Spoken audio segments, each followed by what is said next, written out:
I never knew exactly what my heartbeat sounded like until it was the only thing I could hear. Standing frozen in the hallway, hand still on the door handle, I felt it pounding in my ears like a hammer against glass. Once she delivers, we'll let her go. My boss's voice, unmistakable through the crack in the conference room door. Then a deeper voice, our CEO, Richard, chuckling like he'd just heard a good joke instead of plans to destroy someone's life. After she saves us that $12.4 million contract, my work, my 18-hour days for the past 6 months. My name is Allison Reeves, and I'm 34 years old. Before I go further, please like this video, subscribe, and tell me in the comments where you're watching from. I honestly read every comment and would love to connect with you. Because what I'm about to share isn't just a story. It's the moment my entire understanding of loyalty and professional worth collapsed, and what I chose to do about it. I'd been with Pinnacle Solutions for 7 years. Not some fancy tech startup with ping-pong tables and cold brew on tap. Just a mid-sized consulting firm where I'd climbed from junior analyst to head project manager through nothing but relentless work and sacrifice. The Miller project was supposed to be my crowning achievement, saving a $12.4 million contract that 3 senior managers had already failed to deliver on. The night I overheard them, I'd come back after dinner because I couldn't sleep anyway. My apartment had felt too quiet lately. 3 months before, my fiancé Michael had finally had enough of my dedication to the job and moved out, taking even the potted plants I'd never had time to water. "You're married to that company, Allison," he'd said, standing in the doorway with his last box. "I hope they love you back." They didn't. I should have slammed that conference room door open right then. Should have confronted them.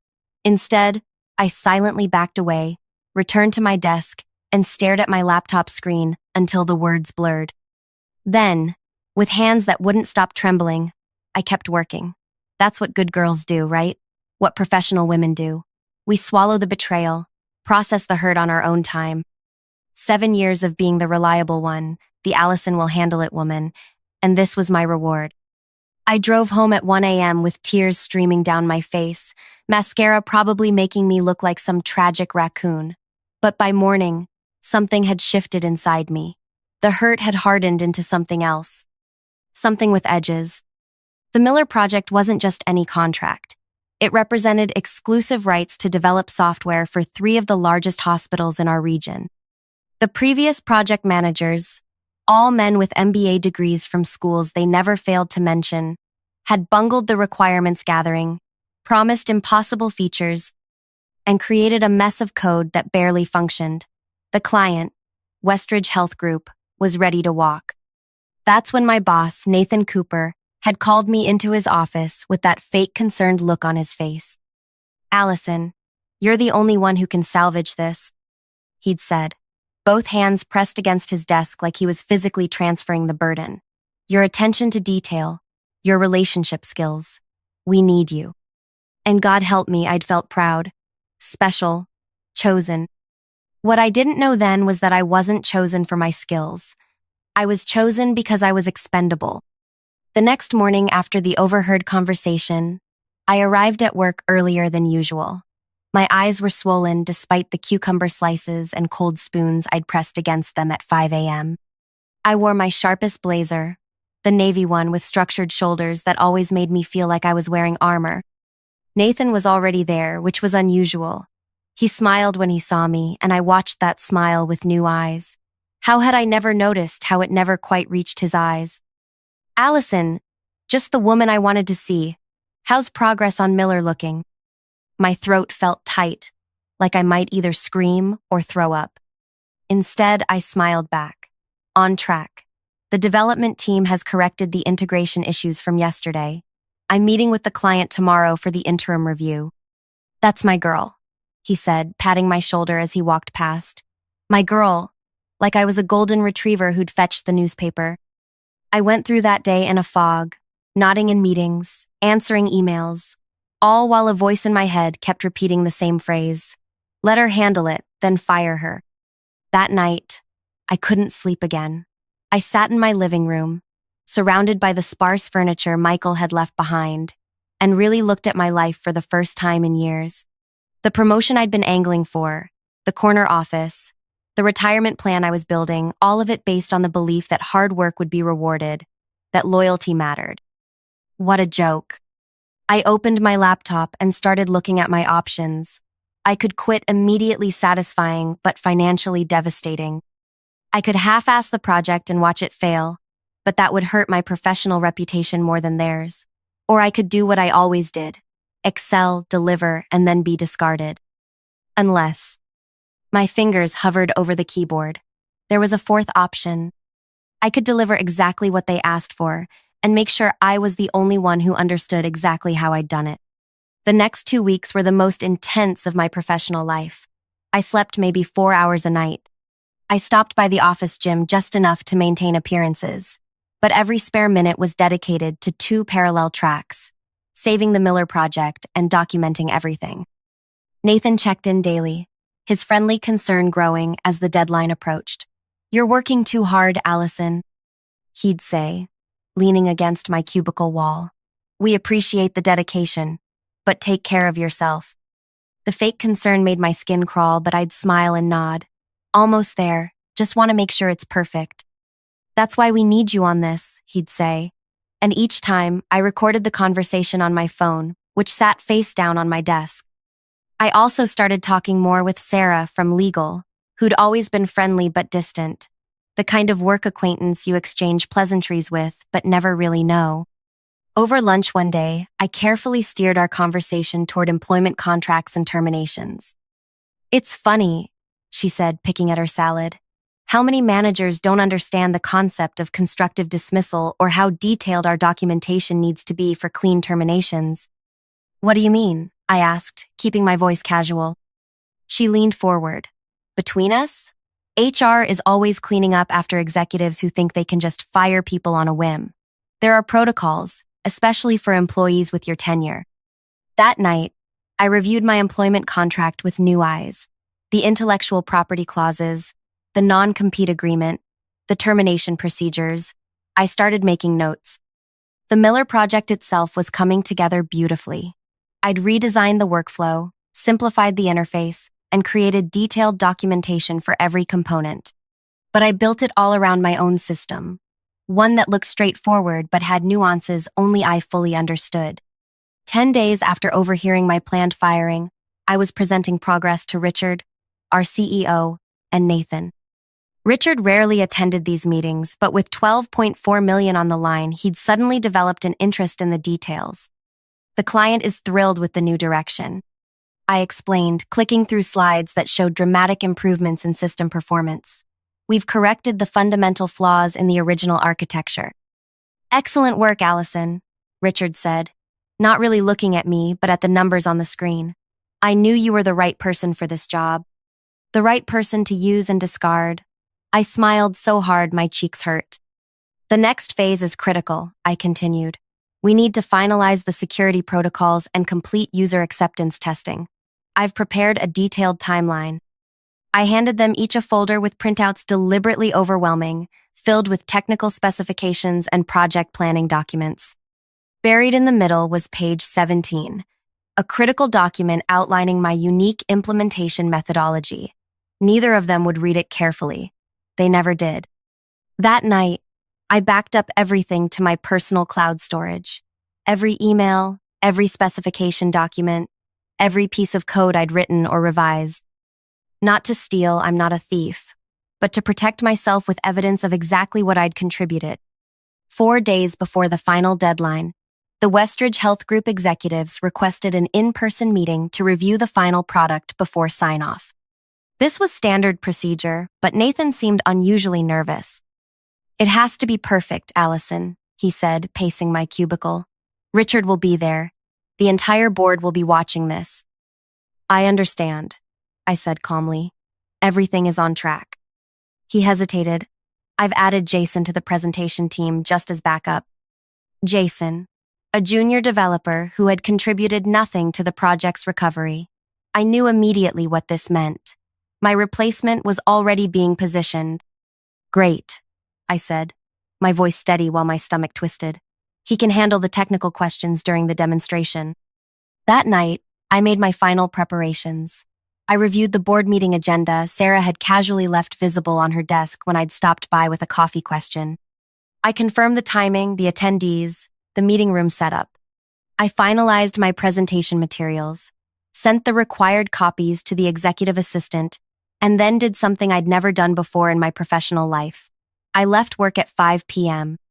The guard at the front desk actually did a double take. "Early day, Ms. Reeves?" I smiled. "Big day tomorrow. Need to be fresh." At home, I laid out my outfit for the board meeting. Not my usual conservative suit, but a red dress I'd bought for a wedding and never worn. Bold, confident, memorable. Then I rehearsed what I would say, how I would stand, the exact timing of each reveal. Sleep came easily for the first time in weeks. I'd done everything possible to prepare. The rest would happen in that boardroom. The morning of the presentation dawned bright and clear. I arrived at the office early, but not as early as usual. Nathan was already texting me. "Where are you? We need to prep." I took my time responding, applying my lipstick carefully in my car's mirror. For 7 years, I jumped at every message, responded within seconds. Not today.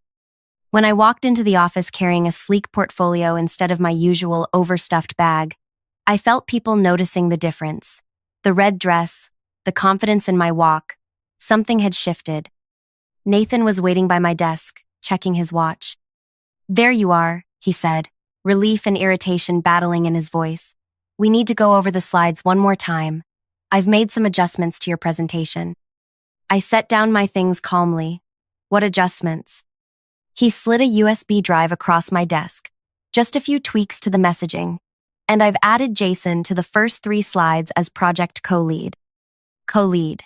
For someone who'd attended exactly 2 meetings and contributed nothing. I picked up the drive and smiled. "I'll take a look." "Now please," he said, the friendly facade slipping. "We present in 2 hours." "I understand," I replied. "I just need to check something with Sarah in legal first. Contract language the client requested. I'll be right back." Before he could object, I walked away, the USB drive in my hand, but I didn't go to legal. Instead, I went to the small conference room I'd booked yesterday, locked the door, and plugged the drive into my laptop. As expected, Nathan had completely reworked my presentation.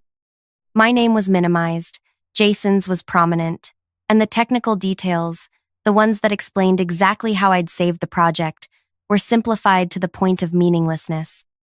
I deleted the file, replaced it with my original presentation, and added 1 new slide at the end. Then I headed to the executive boardroom floor, arriving 30 minutes before the scheduled meeting time. The catering staff was still setting up coffee and pastries. I helped them arrange things, making casual conversation, positioning myself as someone who belonged there. When the AV technician arrived to test the system, I introduced myself as the lead presenter and asked to check my slides. "Of course, Ms. Reeves. The system is ready whenever you are." I uploaded my presentation, confirmed everything worked properly, and then sat in a chair in the corner, reviewing my notes while executives and board members gradually filtered in. Nathan arrived 15 minutes before the start time, looking increasingly panicked when he couldn't find me.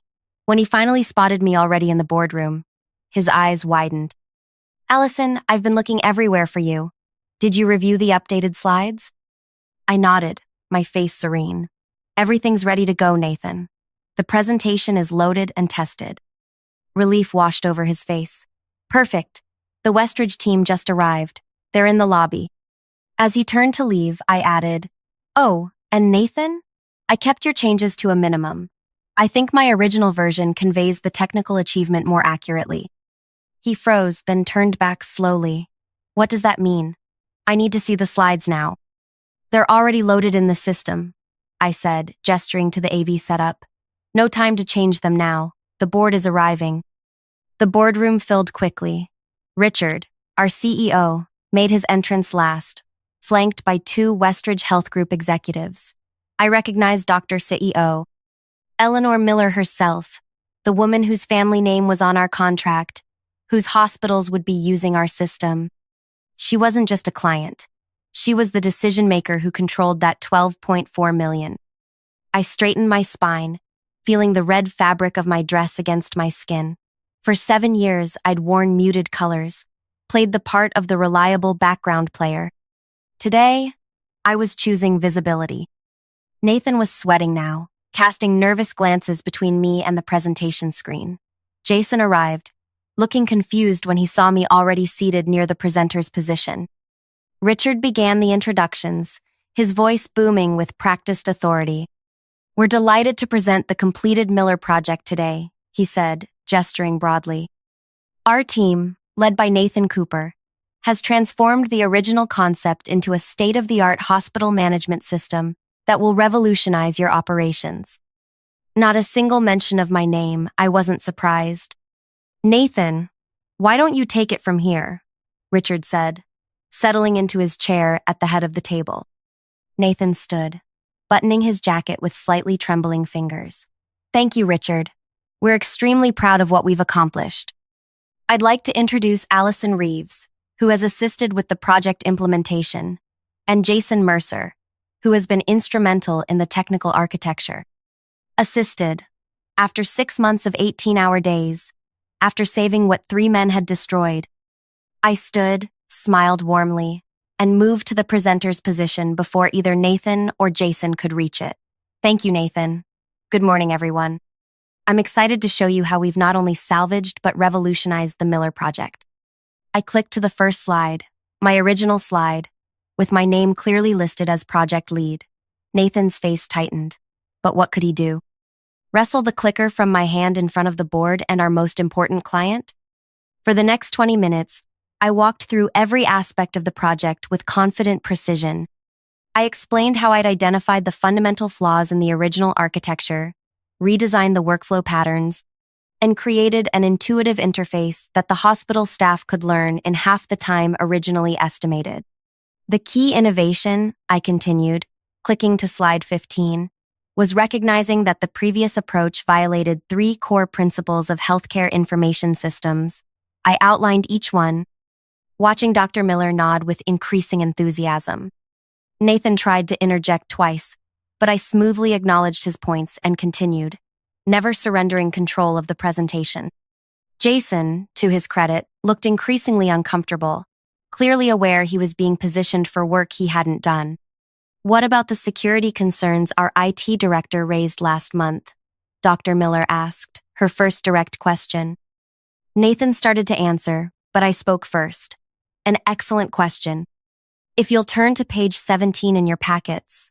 I paused as everyone shuffled through their materials to find the document I'd buried there. The one I knew Nathan and Richard hadn't read. "You'll see our comprehensive security protocol, which exceeds industry standards in 3 critical areas." I walked them through it, watching Dr. Miller's expression shift from skepticism to approval. By the time I clicked to the final slides, the energy in the room had transformed. The board members were leaning forward. The Westridge executives were exchanging impressed glances. "In conclusion," I said, "we've delivered a system that not only meets your original requirements, but enhances operational efficiency by an estimated 34% over your current processes." The implementation timeline on page 23 shows we're ready to begin rollout next week, with full deployment completed 2 weeks ahead of schedule. Applause broke out, actual applause, from the Westridge team. Richard was beaming now, dollar signs practically visible in his eyes. Nathan was attempting to look proud, while simultaneously looking like he might vomit. "Any questions?" I asked, standing tall in my red dress. Dr. Miller spoke up. "Just one. This is impressive work, Ms. Reeves. I'd like you to personally oversee the implementation at our flagship hospital." Before Richard or Nathan could respond, I smiled directly at her. "I'd be honored, Dr. Miller. However, there's something I should address first." I clicked to the final slide, the one I'd added last night, the one neither Nathan nor Richard had seen. On the screen appeared a simple statement: "Project continuity concerns." The room went silent. "What's this?" Richard asked, his smile faltering. "A critical consideration for the success of this project," I said calmly. "As the sole architect of the revised system, I've created detailed documentation for every component.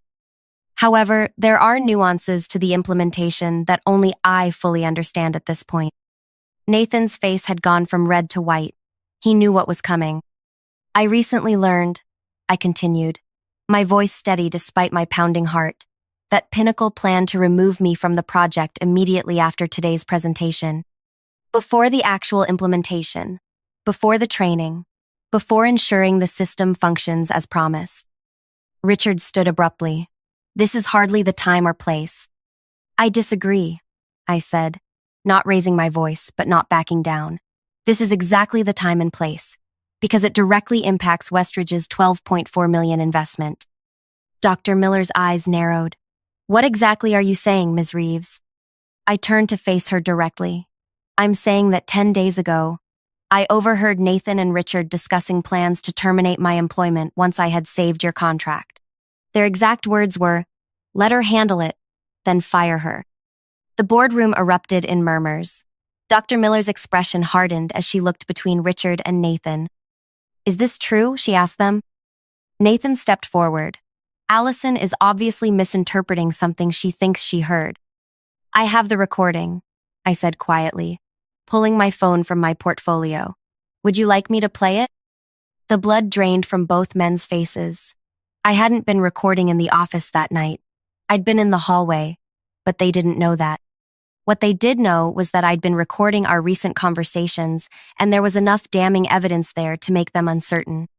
Dr. Miller turned to Richard. I find this disturbing, to say the least. We're entrusting our entire hospital network to this system. Continuity of expertise is non-negotiable. Richard tried to recover. Dr. Miller, I assure you, there's been a misunderstanding. Allison is a valued team member.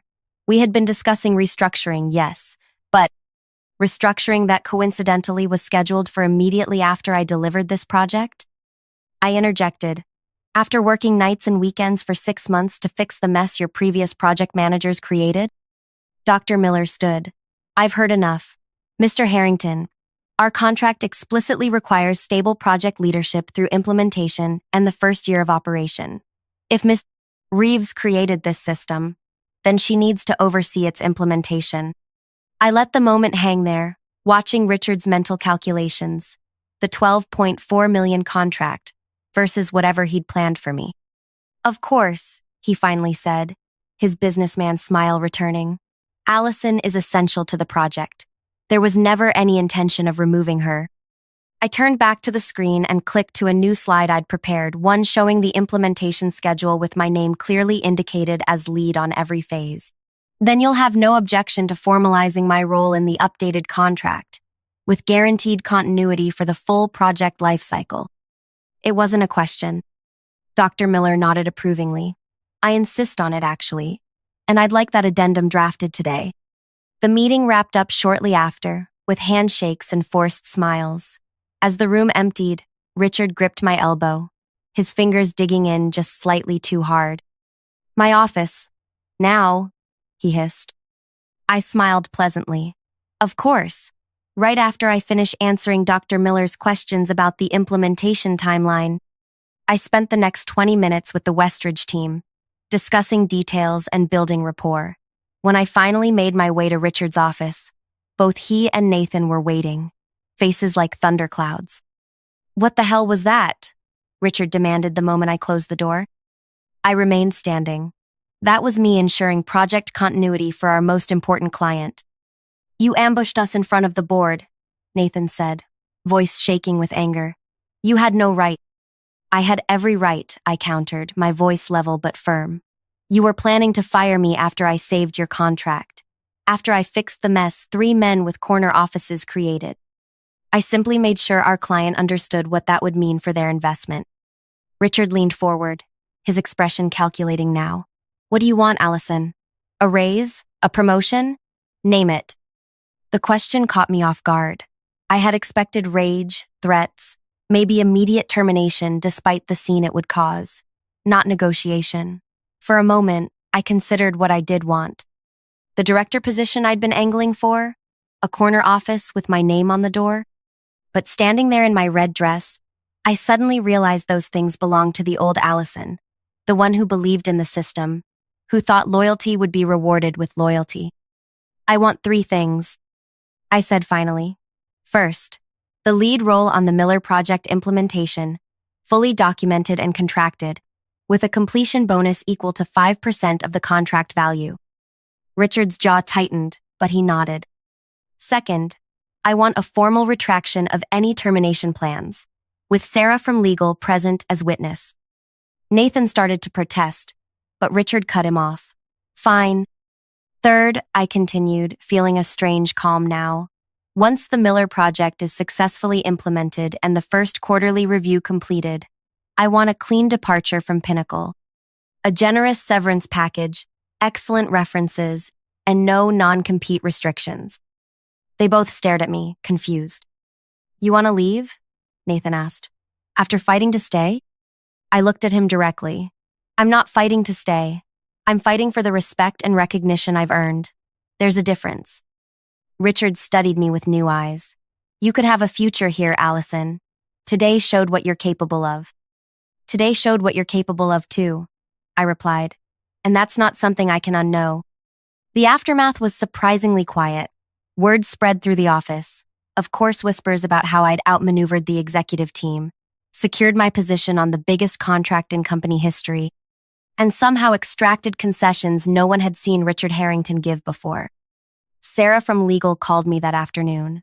I just drafted the strangest contract addendum of my career, she said, sounding impressed. Congratulations, I think? Thank you, I said, for that and for the casual information about termination protocols. She laughed softly. I might have noticed some concerning conversations. Professional women need to look out for each other. The next 6 months were intense but rewarding. I led the Miller Project implementation with complete authority. Nathan was mysteriously reassigned to another division. Richard treated me with a wary respect that never warmed into anything genuine, but I didn't need his approval anymore. The system rolled out smoothly across all 3 hospitals. Staff training went better than projected. Dr. Miller herself called me the most effective project manager she'd ever worked with during the final review meeting. When I submitted my resignation letter exactly 1 day after that review, Richard didn't seem surprised. He simply slid a folder across his desk with the severance terms we'd negotiated generous, as promised. You could have ruined us that day in the boardroom, he said as I reviewed the documents. Why didn't you? I looked up from the papers. Because this wasn't about ruining you. It was about valuing myself. My last day was quiet. I packed my few personal items, said goodbyes to the colleagues who'd become friends. As I walked to the elevator for the final time, Sarah from legal caught up with me. So where are you going next? She asked. I smiled. Dr. Miller offered me a position heading technology implementation across their entire hospital network. Double the salary, equity options, and a team I get to build myself. Sarah's eyes widened. You're going to work directly for the client? Can you do that? Check the revised contract language, I said, stepping into the elevator. No non-compete restrictions. I made sure of it. As the doors closed on Pinnacle Solutions for the last time, I felt neither triumph nor regret, just a quiet certainty that I would never again let anyone determine my worth but me. 2 months into my new role at Westridge Health Group, I received an email from Jason, my supposed co-lead from the Miller Project. The subject line read, "They're falling apart without you." Apparently, 3 more project managers had cycled through Pinnacle since my departure. The company had lost 2 major contracts. Richard was facing pressure from the board, and Nathan had been quietly let go. I closed the email without responding and turned my attention to my team brilliant people I'd hired because of their talent, not their connections or degrees. People I made sure knew they were valued every single day. Sometimes revenge isn't about destroying someone else. Sometimes it's about refusing to let them destroy you and building something better from what they tried to take away. That day in the boardroom, standing in my red dress with the presentation clicker in my hand, I didn't just save my job. I found my power. And in the end, that was worth more than any corner office they could have offered me. So tell me, have you ever had to stand up for yourself when everyone expected you to stay quiet? Have you had to prove your worth to people who were ready to discard you? I read every comment, and your stories help me remember why sharing mine matters. If this resonated with you, Please subscribe to hear more truths that women like us rarely get to speak aloud. And if you know someone who needs to hear this message about valuing themselves, share this video with them. Sometimes the most powerful revenge is simply refusing to be a victim of someone else's story.